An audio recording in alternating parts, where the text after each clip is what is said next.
kids would like to follow Annie, Alex, they'll take you over to the Friendship Hall, children. If you have an infant and you would like to have some solitude, we also have the nursery right next door here, and the service is streamed on the screen in there.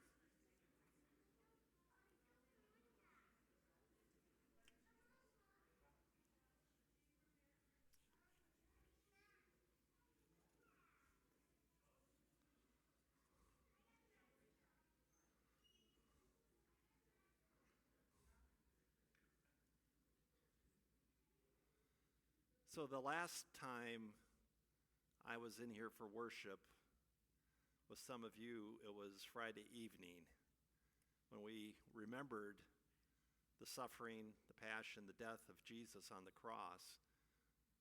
And timely, we got a nice rainstorm hitting the plexiglass, or the glass now, up at the top of the ceiling, right about the time when Jesus was being crucified. And so that was the last time we were gathered here for the Good Friday service. In Luke's gospel, it continues in a sense where we ended on Friday. If you remember when he was on the cross, when Jesus commended his spirit to his Father, it says that he breathed his last. And then it says that the crowds began to beat their chests, their breasts. It was a symbol of grief, of mourning, of sorrow, of loss. Why is it so often that we don't realize what we have until it's too late? Amen? So the very last people to leave Jesus aside at the cross were the women who had followed him from Galilee, which is in northern Israel, where a lot of Jesus' ministry took place. They had stood at a distance, and they'd watched as their rabbi was crucified, and they watched as his life slowly ebbed away from him. He was their rabbi, but he was also their dear friend, and they watched his suffering and his death.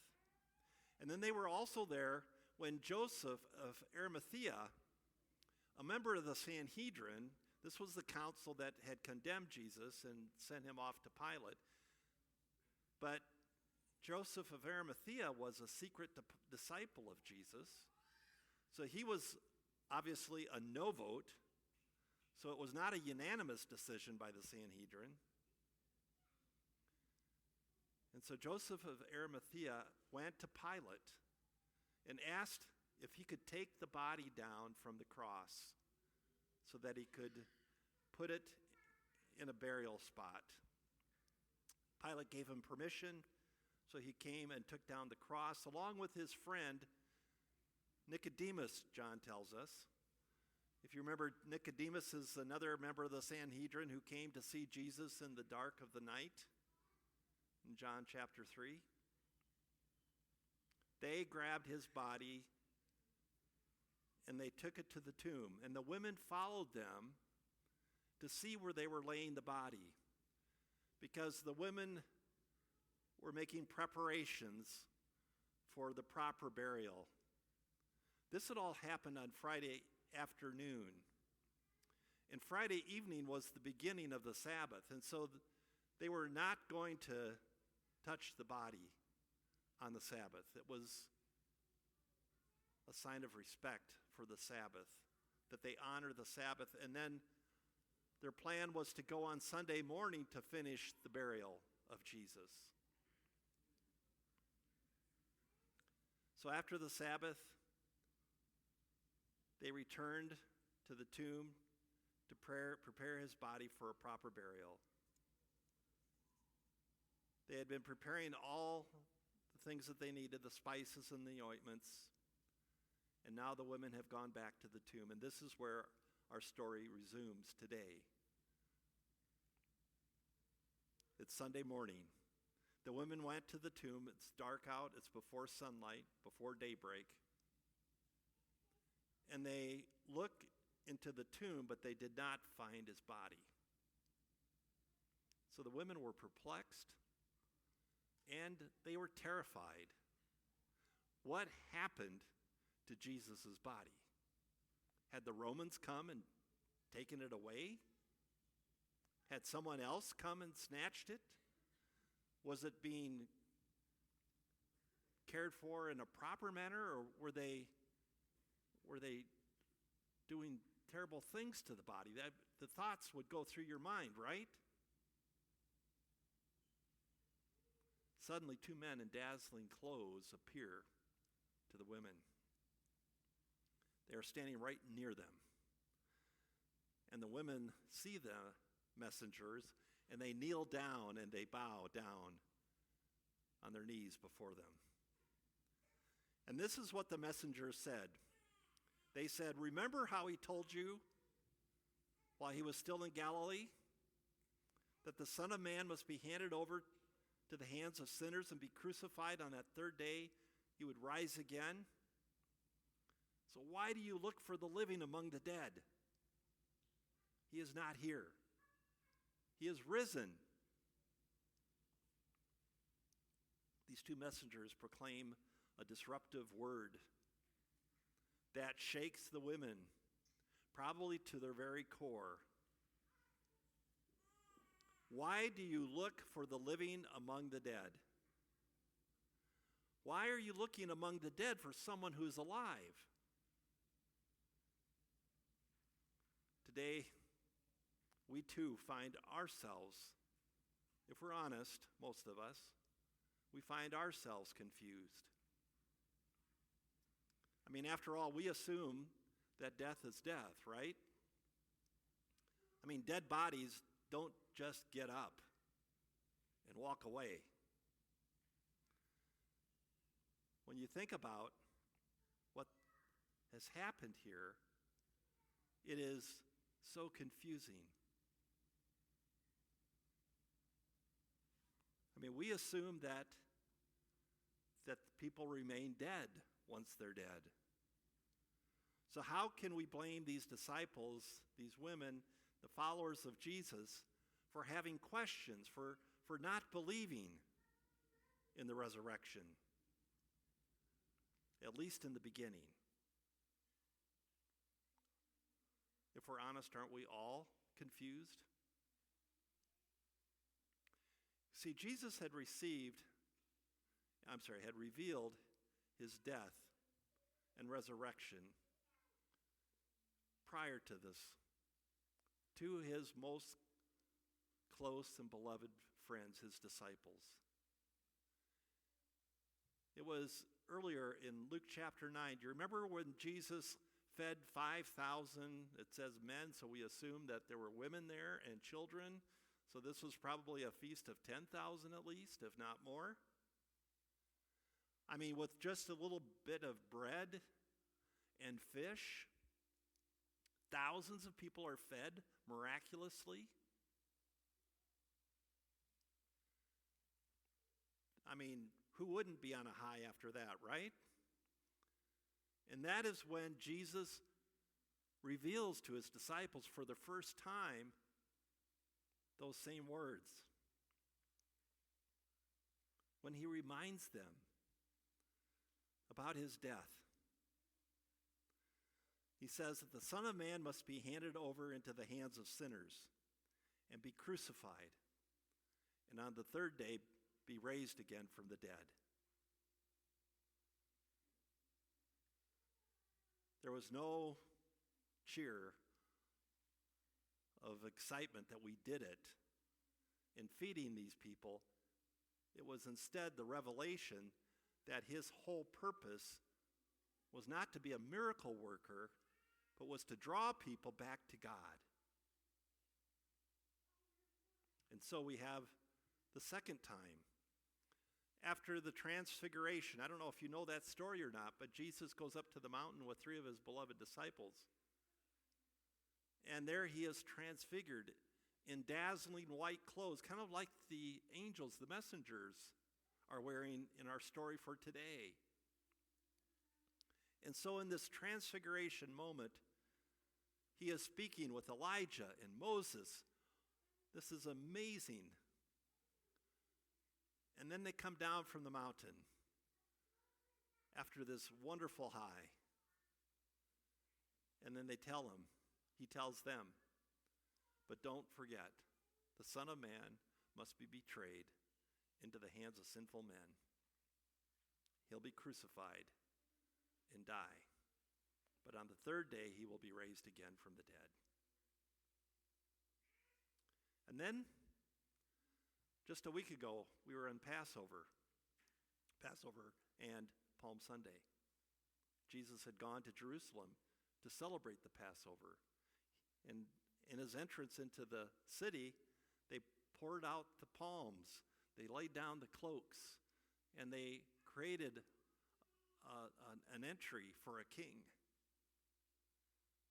And as they did that, Jesus told them a third time why he was going to Jerusalem. That he would die, and that he would be raised again from the dead on the third day. 3 times Jesus had told his disciples this, and they forgot. It didn't register or something because they were not remembering these words from Jesus. The disciples seemed confused and stuck in this world thinking. I find myself there on occasion. You know, where you get focused on anxieties or issues or problems that you got to solve. You know, really important stuff, like the disciples were arguing right after one of these revelations from Jesus. Really important stuff like, which of us is the greatest disciple? Really important, isn't it? The point is that Jesus came to suffer and die, and on the third day be raised again from the dead. But would they remember? Would the disciples remember any of this? Even after he had told them, not once, not twice, 3 times.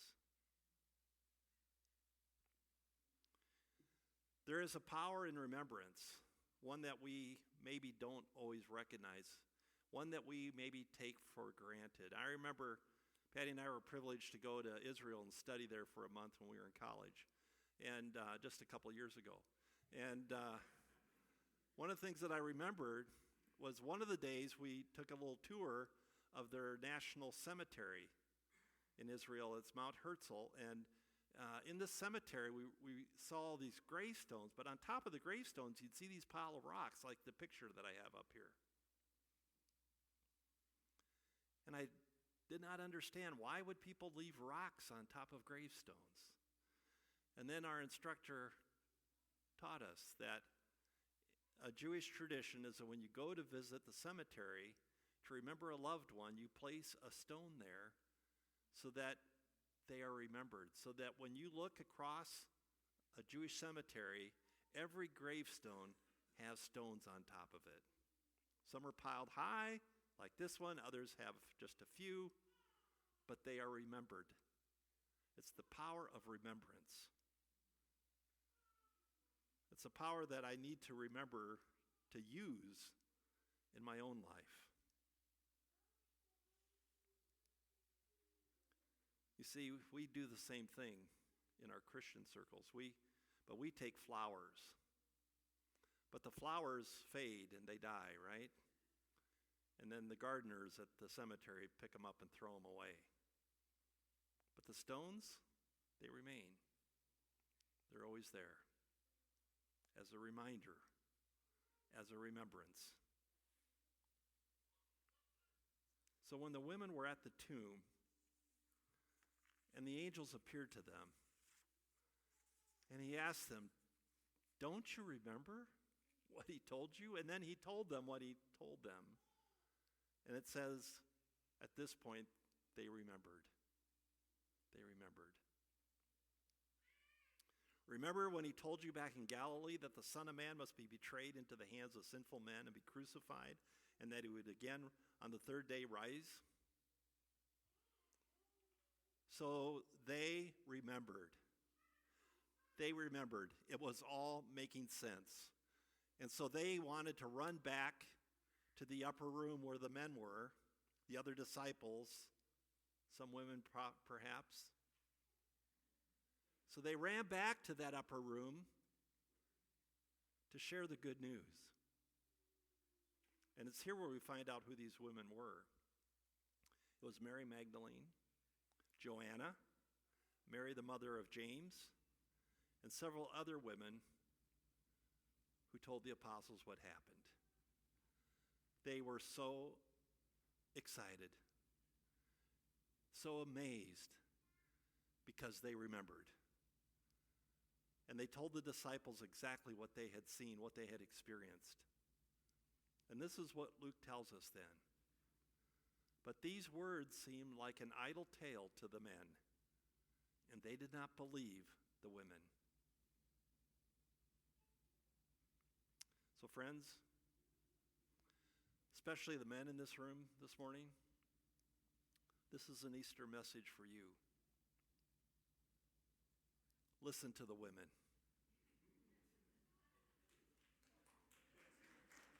Yeah. Listen to the women. When a woman tries to speak into your life about Jesus, listen to her. When others speak to you about Jesus and your brain tells you, don't believe it, the accuser tells you, don't believe it, stop and listen. Whether it's a woman or a child or your gardener,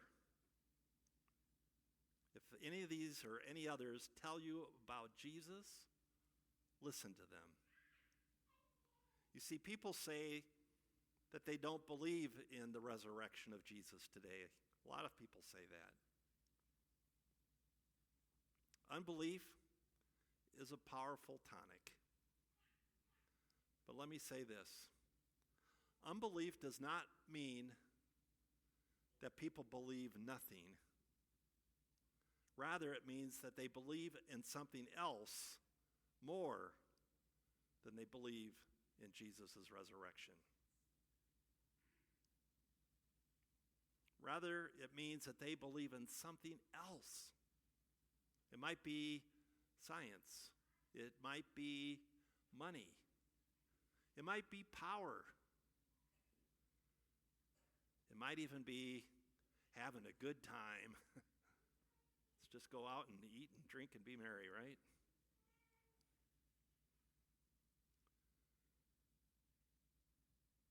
So if you have had questions about the resurrection, my question is, aren't you the least curious about Jesus' death and resurrection?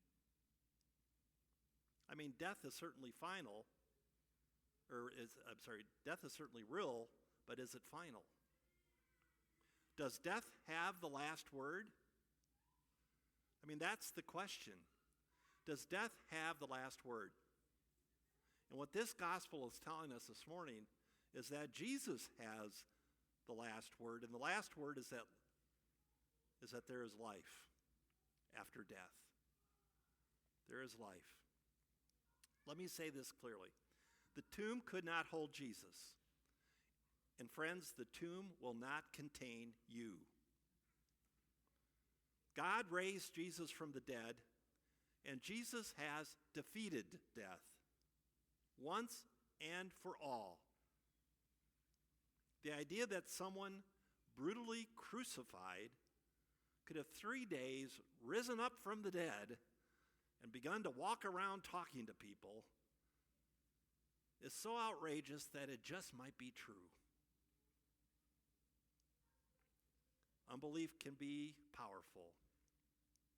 After all, we're people of the 21st century, aren't we? And death is death. You don't see dead people walking around the mortuaries.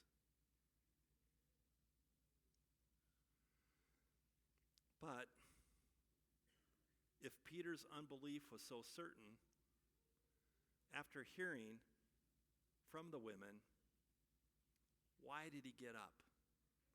Why did he get up from the table that he was sitting at in the upper room? Why did he get up and run to the grave, to the tomb, to look inside the tomb to see for himself?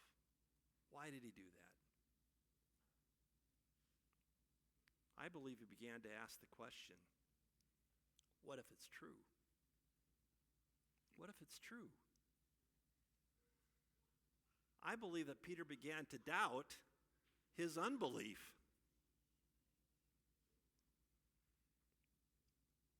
What if Jesus were to meet you here, right now?